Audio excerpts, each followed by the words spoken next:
How did I get from this to this? What's up everybody, I'm Dan and welcome back to Backpacking Adventures. If you've been following my channel, you've probably noticed that I've lost some weight in the past several years. I was 271 pounds a couple years ago and I just weighed in at 167. I briefly mentioned that I was losing weight throughout the last couple years on my channel, but I didn't really get into any details on how. But lately I've been asked constantly, how did I do it? What's my secret? So today I'm going to cover everything I did in the last couple years to lose 100 pounds. But before I start, look, I'm not a doctor, I'm not a nutritionist, I'm not any kind of professional athlete or coach. I'm just a fat guy trying to lose some weight. And this is not a how-to guide or a step-by-step on how to lose 100 pounds. It's just basically everything I've done to this point to where I ended up losing 100 pounds. And it's only what I did, it's only the things that worked for me. So do your own research, talk to your doctor, and do what's best for you. Don't necessarily do what I do. Was everything I did all the right things? Maybe, maybe not. Did I get a few things right? Yeah, I would say I did. In the end, I'm over 100 pounds lighter. All right, so let's get into it. Now, this wasn't easy and it wasn't quick. This process took me over 2.5 years of trial and error to try to get things that actually worked for me. So I'm gonna go over this in chronological order from when I started till today. And as I go, I'm gonna cover the general timeline of what I've done, the food and supplements, the workouts and exercises I do, some of the drawbacks of this weight loss, and more specifically with the process of the weight loss. And in the end, I'll let you in on those secrets to my success. Now, this is my progression of weight loss and gain over the last 2.5 years. And this whole process as I go through, it was basically a lifestyle change for me. It had to be in order to keep doing it. As you can see, the weight loss was not constant, it wasn't linear over time. Instead, there were periods of weight loss and weight gain throughout this whole process. The first thing I want to talk about is what I've been doing for a long time, lifting weights. And I want to be clear, I've been lifting weights since I was 15 years old, off and on over the past 35 years. So it's not new to me.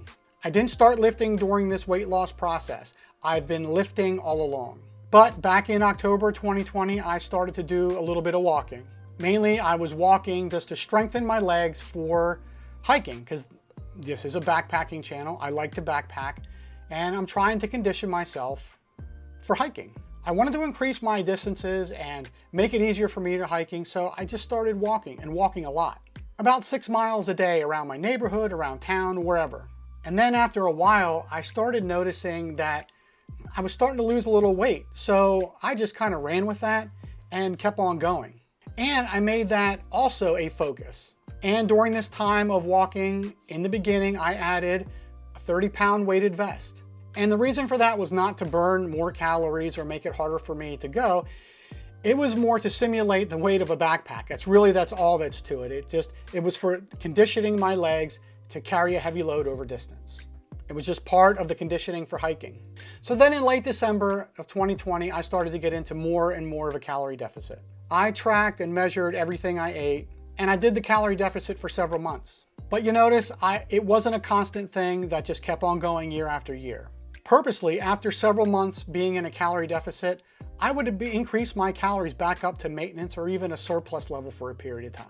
Then around October 2021, I started doing intermittent fasting. And I will talk more about intermittent fasting and what it is and how I used it a little bit later on. And I continue to do intermittent fasting today. Then in January of 2022, I purchased the MetaQuest VR headset. Yes, it's basically a video game console, but I used it for a boxing class every day. I did this mainly for cardiovascular conditioning because walking alone just didn't increase my heart rate into the zones that I wanted for cardiovascular conditioning. Then in February of 2022, I started a low-carb diet. Low carb defined as about 100 grams of carbohydrates and below. And every few months, I do cycle in doing a keto diet, which means basically below 20 grams of carbohydrates per day. And I went low carb mainly to switch my body over for burning fat for energy. Again, through everything I did, you will still notice that my weight loss was not a constant progression, a constant decline down. And mainly this has to do with my backpacking and hiking. If you notice, my weight loss stops and even increases during those periods of time that I do the 90% of my backpacking and hiking, which is roughly May through October. I do backpack all year round, but May through October is about 90% of my trips. And during this time, I hike a lot of big mile days. Usually anywhere between 20 and 30 miles per day, sometimes pushing over that into the 40s. And today was 27, so got 37 miles in 13 hours today. So I did 40 miles for today. And I do not want to be in a calorie deficit during that time. Hiking that many miles with a fully loaded pack, hiking for 12 to 15 hours a day is a big stress on your body. So then again, so is a caloric deficit. So I basically keep my calories at a maintenance level or even higher during my hiking season. I just don't worry about losing weight. So this is for after hiking a long day, I want to be able to recover for the next day so I can hike even more. In a calorie deficit, that might not happen. And starting around July or August is the times that I usually try to start putting on and focus on putting on a little bit of muscle. Having your body under stress with hiking and then adding another stressor to it with a caloric deficit, that's just a recipe for injury, and I don't want to have injuries. Now, let me talk a little bit more in detail around the food and my nutrition. As far as calories, I cycle through a calorie deficit, calorie maintenance, and a calorie surplus, depending on the time of year or my activities that I'm going to be doing. And also, there is no way I could maintain a constant calorie deficit throughout the whole year. I mean, that just would not work for me. And eating at a maintenance and even at a surplus just gives my body a rest and to recover from that caloric deficit. And it also gives me a mental break so then I can eat a little bit more of what I want. And you have to face it, being in a calorie deficit, it's just not fun all the time. And now I'm also a person that likes to eat a lot of food, higher volumes of food. If I don't keep myself really active, then my caloric needs kind of decrease.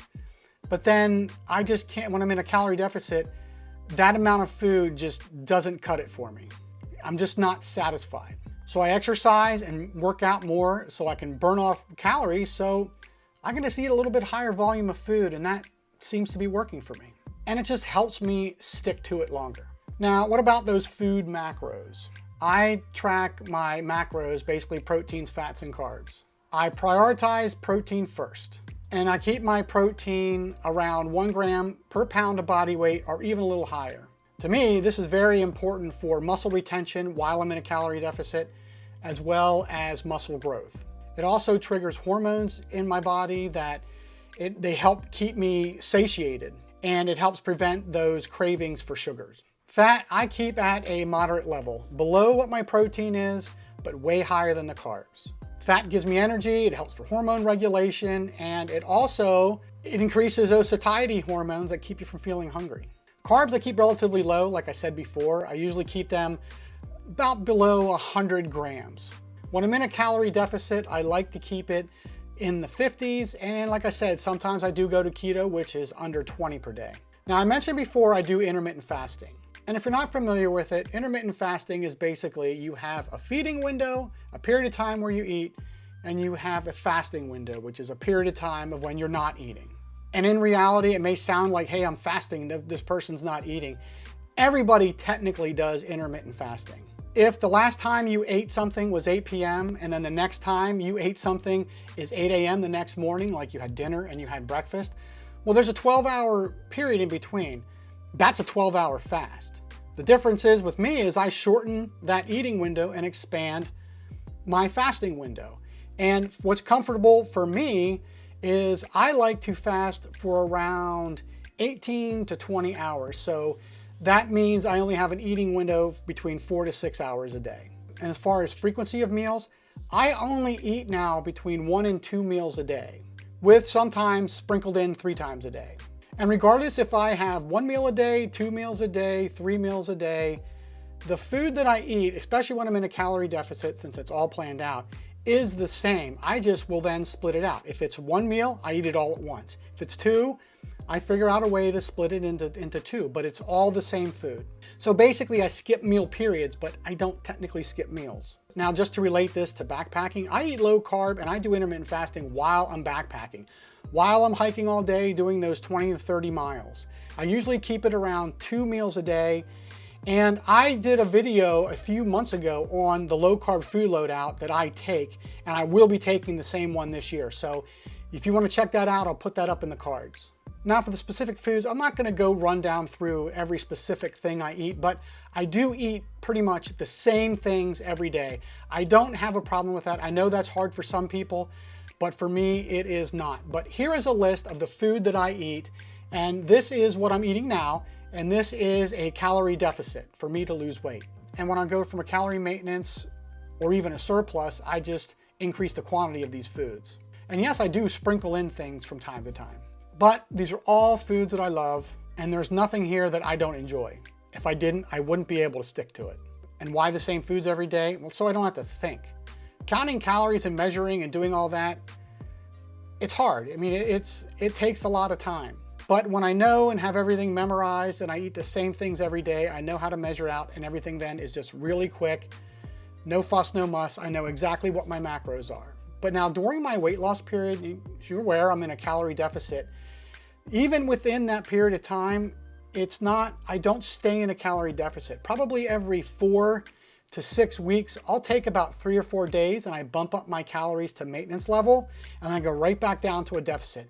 And this has worked wonders for me. It gives my body that little bit of a break, it gives me a mental break, and it just makes it a lot easier.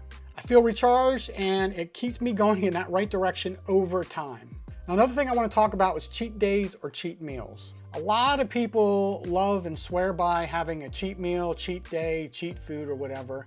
I don't. If I had like a cheat day, say Saturday or Sunday or both were cheat days, then during the week, I would just sit there and just really look forward to it and really look forward to eating just junk. And what that does is just makes me just start to binge eat. So if there are foods around that are outside my plan from time to time, I just eat them. If there happens to be cookies in the house and I want one, I just eat one. And that's the same with any food. I don't deprive myself, I limit myself. When I deprive myself of a food, especially for long periods of times, it just drives me to binge eat, and I don't want to do that. So for like birthdays or holidays or family meals, whatever, I don't make any kind of special accommodations. I may maybe just eat less, but nothing special. And I certainly don't punish myself by the next day of not eating at all or working out extra hard. I do not do that because I believe in just the law of averages when you're trying to lose weight. So if I eat something that's outside of my plan, or went to a birthday or something like that, the next day I just pick up my diet right where I left off.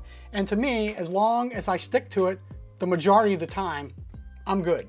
I just don't stress about it. All right, so in addition to calorie deficit and everything, since I am in a calorie deficit, I do take some supplements. And the first one, and this is something I've been taking for years, it's just a multivitamin. This is a generic one. It just so happens, since I recently turned 50, that this is for adults over 50 because I'm getting old, but been doing this for forever. Another thing I've been taking, and I've been taking this for years as well, is this psyllium fiber. And now this one is just the fiber. There's no sugar, no added sugar, nothing. It's just that. I mix it in and with water and just drink it. The next supplement I started was electrolytes. And I started this when I did intermittent fasting and keto, because when you're not eating as frequent, or when you have the low carbs, your body starts flushing out some water and you can get into a electrolyte deficiency. So this just keeps everything going.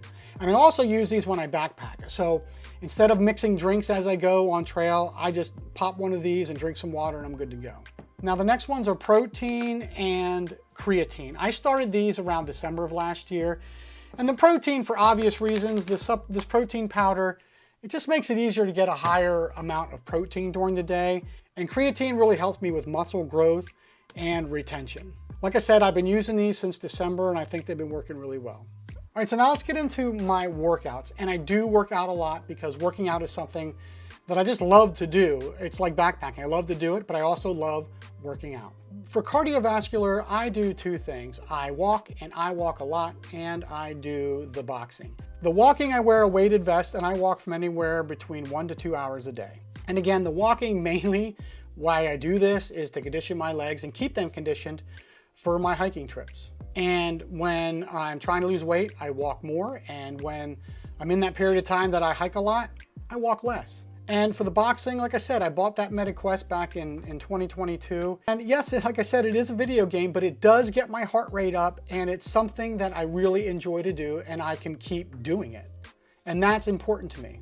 If I had to get dressed, get up or whatever, and go to a gym and take some kind of class, I just wouldn't do it. For lifting weights, like I said, I've been lifting weights for about 35 years. And even when I looked like this, I was still working out. I was still lifting weights. All that muscle was just under all that fat. So the point is, the muscle that you see now, most of it is not even new. And with lifting weights, I always enjoyed it. I've been doing it forever, and I probably always will. But now I don't go to an actual gym. I did that for decades, and I just got sick of it. I got sick of getting up, getting dressed, driving in, and going to a gym. So in 2016, I bought the Bowflex, which is a machine that uses these bands that provide resistance. Now it comes with 210 pounds of equivalent resistance, but I bought the expansion, which adds another 100. So mine is at about equivalent of 310 pounds resistance. Now, is that really 310 pounds? I doubt it, but it does what I need it to do. And I love the machine.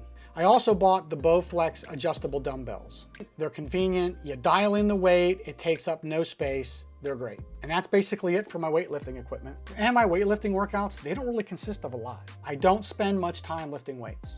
I lift 6 days a week, each body part twice a week. I do 3 exercises per body part, 3 sets per exercise to failure. And my workouts only last about 30 minutes to 40 minutes max. That's it. Now, but like most of you, I have a job, and most of you are probably thinking, man, that's a lot. How do you fit that in a day? And for those of you that follow me, you know I retired back in 2019. But last year, came out of retirement, I started working again. So when do I find the time to work out so much? Well, it's really easy. I'd make the time. I do about 90 to 95% of my entire working out in the early hours before even anyone in my family is even awake. So here's what my average day looks like. I'm up at 3 a.m., I'm lifting by 4. I start my boxing around 4:30 to 4:45 a.m. Then I go do my 6-mile walk with my 30-pound weighted vest at around like 5:15. And then I'm back and I get ready for work at 6:30, drive into work an hour. And the one thing I also do is when I'm at work, I'll walk during my lunch, and if I have any breaks, I'll just walk around then too. I just try to keep my body constantly moving. I work out so early so it doesn't interfere with any kind of family time. And for me personally, I am a morning person. I have no problem waking up at 3 a.m. without an alarm. I just get up and I'm ready to go. It's something that works for me. All right, so that's the food, the supplements, and the workouts that I do. So now let's get into what that secret is to my success. Well, I'm gonna say this up front. There's no secret.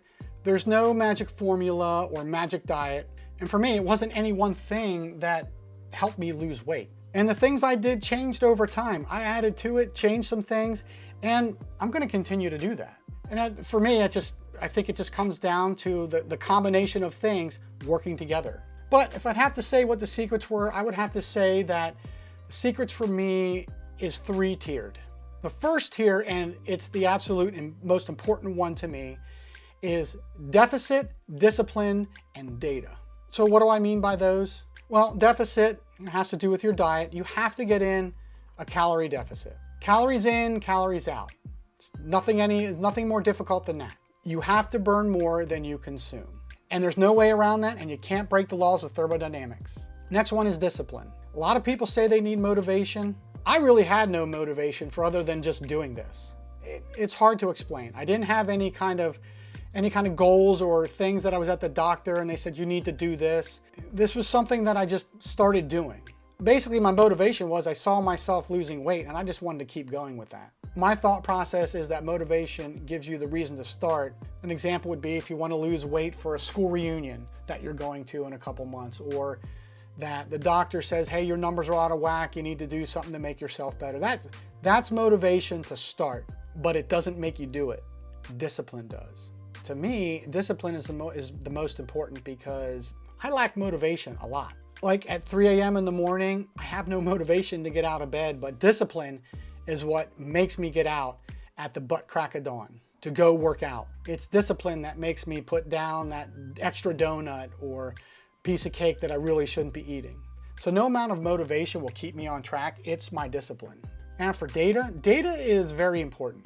What do I mean by data?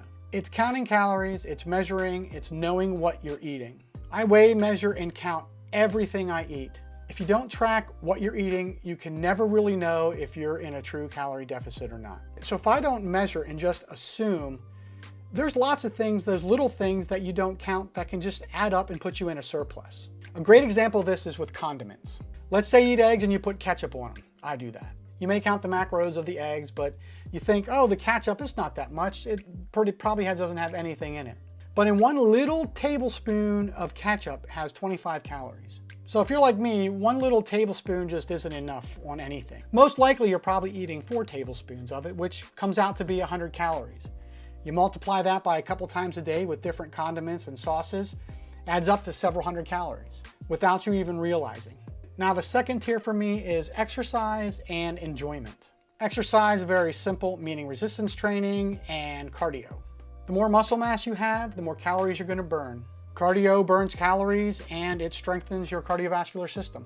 And they both greatly contribute to your overall health. Now enjoyment, this is something not a lot of people talk about, but it's something that really is important to me. You have to enjoy your workouts. You have to enjoy the exercises. You have to enjoy the foods you eat. If I don't, I'm not going to stick with it for any period of time. I'll get sick of it and I'll just stop. I mean, that's why I have weightlifting equipment in my house and I do the VR boxing. I don't have to go anywhere. I can just get up, roll out of bed and get on my piece of equipment and keep on going. Everything's in the comfort of my own home. Now the third tier and the least contributing factors of my weight loss, but had a great impact on my overall health.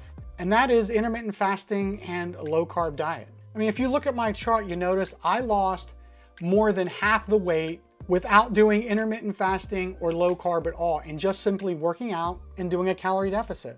And if you notice, during those time periods where I'm hiking and gaining weight, I'm doing low carb and intermittent fasting and I'm still gaining weight. That's on purpose. Now, I don't do them for weight loss specifically. They're just tools in my toolbox. Now, I do think that they make it easier for the process of losing weight for me, and they do wonders for my overall health. They have basically eliminated all my gut problems, and I will continue to do low carb and intermittent fasting. Now, let's get into some of those drawbacks. Now, I was going to list some of the benefits, but they're obvious, so I'm not going to mention those. Now, some of the drawbacks, the first one, you're being tired. Now, this is mainly when I'm in the calorie deficit. I mean, you just have a lack of energy. I'm working out a lot during the day and it's just tired. You just get tired. Another one is feeling cold. And again, since I lost all this weight, I will say that I am more sensitive to temperature changes. It could be that I'm getting to be an old man too, but I do feel the cold a lot more than I did. That's not to say I'm shivering and getting cold, but when I'm in a calorie deficit, and I'm in a real steep calorie deficit, I do get cold. Another one is loose skin.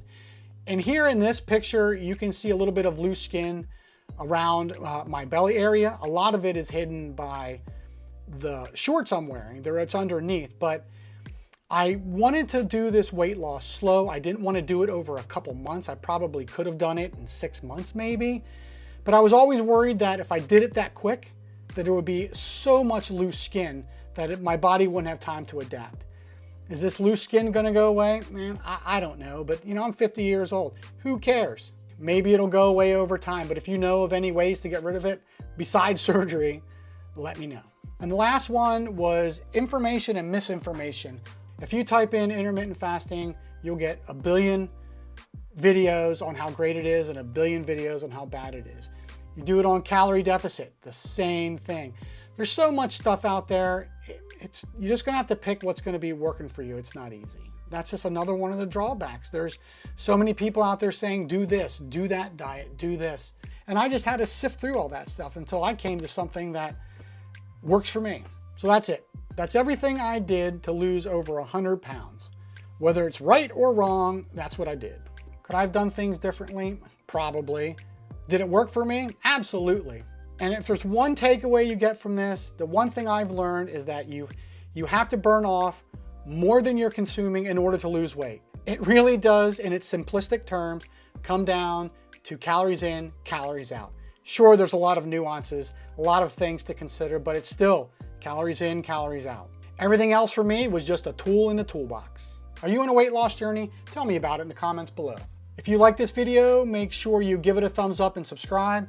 And as always, thank you for watching, and I'll see you next time.